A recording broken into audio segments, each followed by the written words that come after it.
Aybek aka, bu loyiha haqiqatdan meni hayron qoldirgan loyihalardan birisi.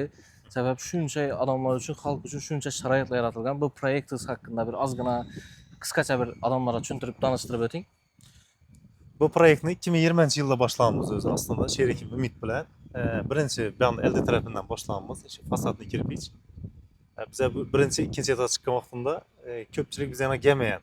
Bunun için bunu rossiyskiy domlar, qimmat domlar salınıp başlandı deb berib gelmeyen. Keyin biz уже reklamalarni bergandan keyin odamlar shuni so'nib keyin imkoniyatlarni berganmiz.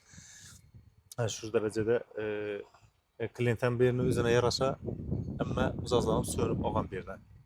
20-yillarda reklama berganingizda o'chirta olib turadi. O'chirta olib turgan vaqtida biz endi bu vaqtida umid jo'ramiz bilan, sherikimiz bilan o'zlarimiz kichkina quruvchi deb oladigan bo'lsak, katta proyekt boshlaymiz.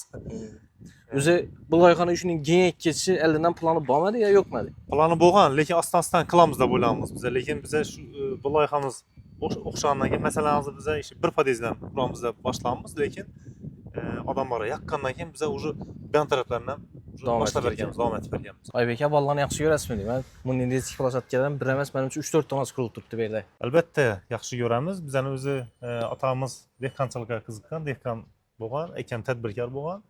Shuning uchun bunday narsalarni yaxshi ko'ramiz. Biz yosh vaqtimizda bunday narsalar bo'lmagan inson. Orzu bo'lgan narsa. Orzu bo'lganda, hozir kunga kelib turib, bu yerda ishining 4 tane qurganmiz.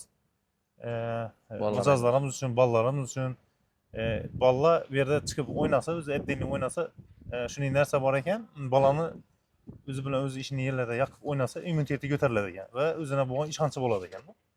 Shuning uchun biz iloji boricha shu narsani ko'proq qilamiz. Ota-onalar o'ngaqlami. Balkondan bemalol qarab o'tirsa ham bo'ladi. Tomosha qilib o'tiraveradi. Kameralar ham qo'yilgan. Aybek aka, liftlaringiz ham kelibdi. 6-7 bloklaringiz ham уже bitib qolibdi. Bu bloklaringizning o'zi qurilishining nima afzalliklari bor? Bu xalosan o'nbekini aytganlaringiz deyin. Liftdan kelib qoldi. Birinchi navbatda bu 5 etaj bo'lishidan qat'iy nazar biz lift qo'yganmiz. Liftda bo'ladi. Birinchi afzalligi, endi ko'p odam yuqorgi etajga qiynaladi. Keyin ikkinchisi oynalarimiz ham yaxshi sifatlisini qo'yganmiz. Keyin meni ishi bir narsa yoqadi menga hozirgi kunda shu bazalt. Utupleniyasi. Nima uchun desa bu o'zimizning mijozlardan aytib boshladilar. Уже avvalgi yildan biz o'zi bazalt deb onlarga topshirib boshladik. Bizaniki deydi ozgina deydi gazlar deydi уже uyimiz deydi issiq bo'lib turibdi deydi qishda. Sho'llari eng yaxshi taraflari hozirgi kunda bilasizlar tabiiy resurslardan Aqlli foydalanish kerak, ekonomik foydalanish kerak. Energiya tejamkorligini menimcha bir necha barobar oshirib bersa xizmat yaxshi bo'ldi.